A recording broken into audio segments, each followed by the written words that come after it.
أعوذ بالله من الشيطان الرجيم بسم الله الرحمن الرحيم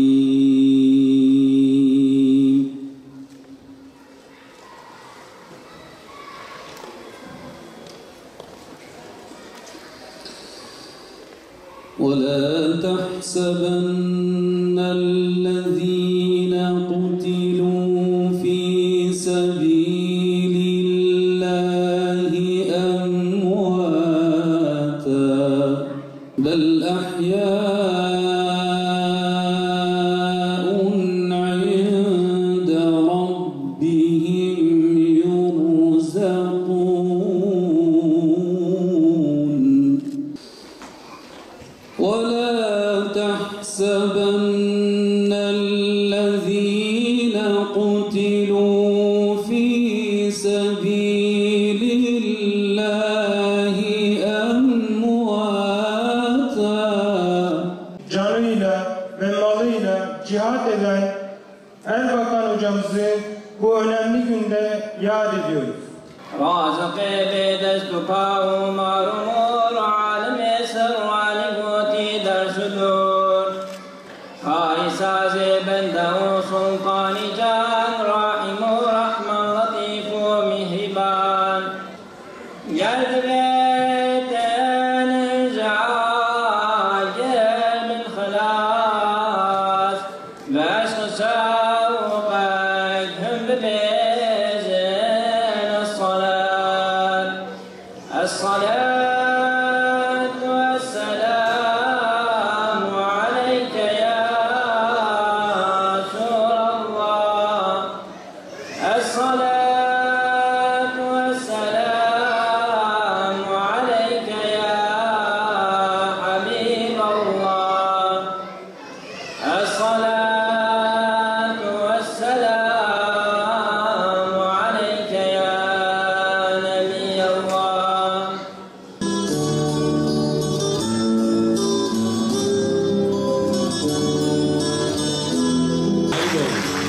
Şahit olun, şahit olun. Allah yolunda öldürülenlere ölüler demeyin. Hazreti Adem'den bu yana başlayan ve kıyamete kadar sürecek olan hak ve batıl davası hiç şüphesiz hala devam etmekte ve kıyamete kadar devam edecektir.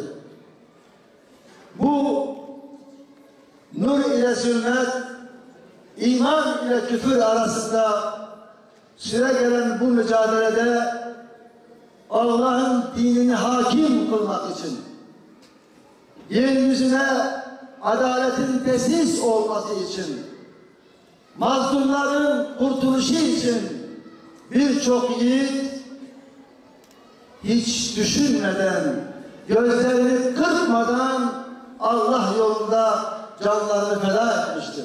Zaferi muştulayan küheylanlar gibidir adeta adımların. Evet, hatırlar gibiyim dilinle çağırdığım bu sesi. Ses versin Seyyid Kutup, Ömer Muhtar, Malikel Şahbaz. Değerli kardeşlerim, elhamdülillah bir iman kalesi olan Batman'ımıza bugüne kadar kaç defa gelip gittiğini bilmiyorum.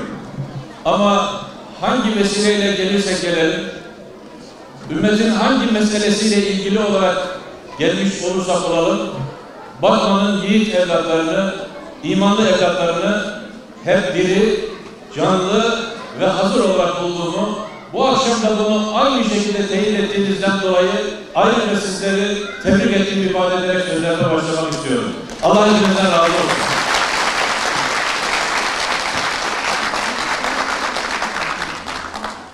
Elbette şehadetin bir lütuf olduğunu ve Allah'ın ancak bir kişiye verebileceği en büyük nimet ve lütuf olduğunun şuuru içerisindeyiz. Rabbimiz bizi yeryüzüne bir anne baba vesilesiyle gönderdi.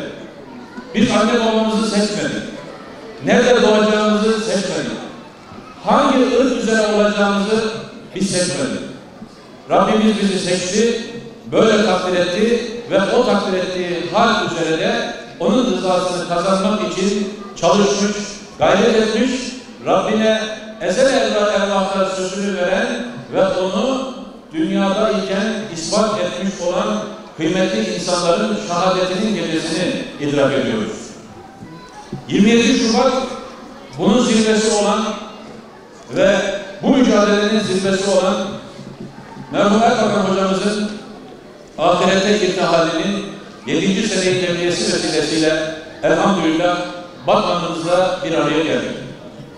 Değerli kardeşlerim, biz kuru bir anma programı vesilesiyle burada değiliz.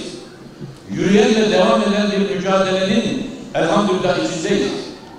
Biz bugüne kadar gelen mücadelenin kıymetini anlayarak önümüzdeki dönem nasıl bir mücadele içerisinde olacağımızla ilgili çalışmaları gözden geçiriyoruz. Ve nasıl bir dinamizmle nereye gideceğimizi tayin etmeye, hedeflerimizi yeniden koymaya ve yeniden kendimizi silkerek bir takım ayağımıza pranga olan meseleleri bir tarafa bırakarak yeniden birlik beraberlik ruhu içerisinde Hakk'a ezel elvahda vermiş olduğumuz sözü unutmadan onlar vazifelerini yaptılar.